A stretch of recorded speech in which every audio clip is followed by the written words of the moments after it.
Fala, nono ano, tudo bem com vocês? Aqui é o professor Éder e hoje a gente vai começar a nossa terceira aula da apostila. Então abram a apostila de vocês na página 9, num texto chamado Os Três Mundos. Então, como eu venho falando para vocês, né, nas duas últimas aulas, a gente definiu lá primeiro o que era capitalismo, socialismo, o que é a geopolítica, e na aula anterior a gente falou um pouco da Guerra Fria. Né? Então a gente vai continuar nesse contexto da Guerra Fria, né, década de 50, mas abordando um outro tema, né, de países que não estavam totalmente alinhados politicamente assim com a União Soviética ou com os Estados Unidos. Era o chamado bloco de países não alinhados e para esses países foi cunhado um termo de países do terceiro mundo.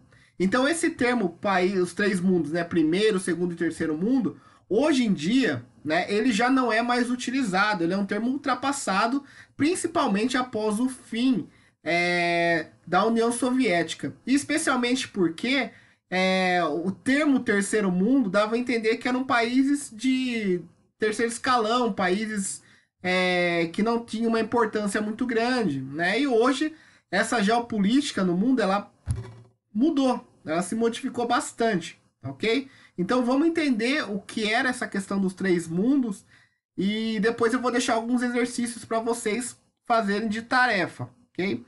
Então, página 9, os três mundos. Alguns países tentaram se manter numa posição de autonomia em relação à influência das superpotências. No final da década de 1950, esboçou-se a formação de um bloco dos não alinhados, integrado por alguns países latino-americanos, asiáticos, africanos e europeus. Então, galera, na década de 50, no auge do contexto da Guerra Fria, boa parte dos países era alinhado dos Estados Unidos, né, capitalista, ou da União Soviética socialista. Mas existia uma quantidade enorme de outros países que não se identificavam com uma política ou com outra. Ou eram capitalistas e não estavam totalmente alinhados com os Estados Unidos, né? Ou não eram assim uma economia tão forte no capitalismo, mas também não se identificavam tanto com essa questão centralizadora da União Soviética. Então esses países tentaram formar um bloco. Só que as dificuldades políticas e econômicas inviabilizaram a autonomia geopolítica dessas nações. Daí muitos países, como asiáticos e africanos, tinham acabado de conquistar sua independência também. Então, se a gente pegar o caso de países lá do Sudeste Asiático, países da África Subsaariana, eles estavam começando a se tornar independentes das suas respectivas metrópoles, né? Eram colônias ainda. Então a gente pode pegar o exemplo de Angola e Moçambique, que era colônia de Portugal, pegar o Vietnã, que ainda tinha uma relação com a França, e por aí vai. Então esses países, eles começaram a se tornar independentes, só que eles não estavam nem totalmente alinhados com a União Soviética e nem com os Estados Unidos. Aí no decorrer do tempo, a maioria passou para a órbita de influência norte-americana ou soviética, né? Então, com o passar do tempo, dificilmente um país conseguiu ter essa independência toda. Né? Um dos países que manteve certa autonomia foi a China, né? Que apesar de ser socialista como a União Soviética, ela nunca se submeteu tanto à influência desse país. Então a China tinha alguns atritos até, né? O Mao Tse Tung, que era o líder chinês, tinha alguns atritos com Stalin, né? Que era o líder soviético, né? Apesar da economia ser baseada no socialismo, mas não tinham totalmente essa relação. Né? Então a China era um exemplo dessa certa autonomia em relação aos dois blocos que bipolarizavam o mundo, né? Estados Unidos e União Soviética. O bloco dos não alinhados passou a ser conhecido como o grupo dos países pobres ou terceiro mundo. Então, todos os países que não eram alinhados com a União Soviética ou com os Estados Unidos, né, que eram chamados países pobres, países em desenvolvimento, foram chamados de países de terceiro mundo. Que aí no mapa de vocês está destacado com a cor lilás, que são as periferias do capitalismo mundial. Daí o primeiro mundo seria formado pelos países capitalistas ricos, como Estados Unidos, França, o Japão, né? Os países aqui da América do Norte e da Europa Ocidental, mais o Japão. Era o chamado primeiro mundo. Já o segundo mundo era formado pelos países socialistas, né? Exemplo da União Soviética, da Polônia e seus membros, assim, né, por assim dizer. Então aqui no mapa, no mundo bipolar, a gente consegue visualizar bem essa questão aí do mundo capitalista, aqui representado pelos Estados Unidos, Canadá, todos os países da Europa Ocidental, né? Os países escandinavos aqui, né?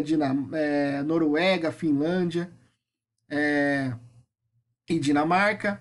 Aqui na Oceania, né? Principalmente a Austrália e a Nova Zelândia, esses eram os países de primeiro mundo, os países ricos, países capitalistas desenvolvidos. Aí, nessa cor, nesse tom de marrom aqui, estavam os países de segundo mundo, que eram ou socialistas ou totalmente alinhados com a União Soviética. Então tem aqui, além da União Soviética, a Polônia, a China, né?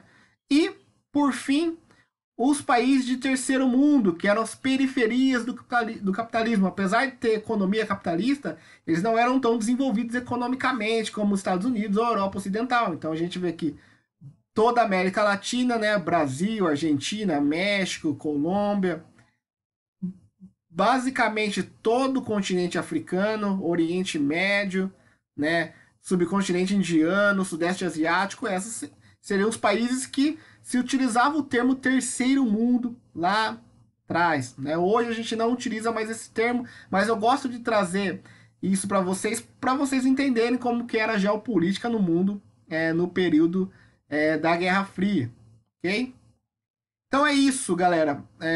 A aula de hoje eu vou deixar só esse texto, né? Para depois na próxima aula a gente falar da questão do Muro de Berlim. Mas por enquanto, vão pensando aí nessa questão dos três mundos, né? Releiam o texto e respondam essas duas questões aí.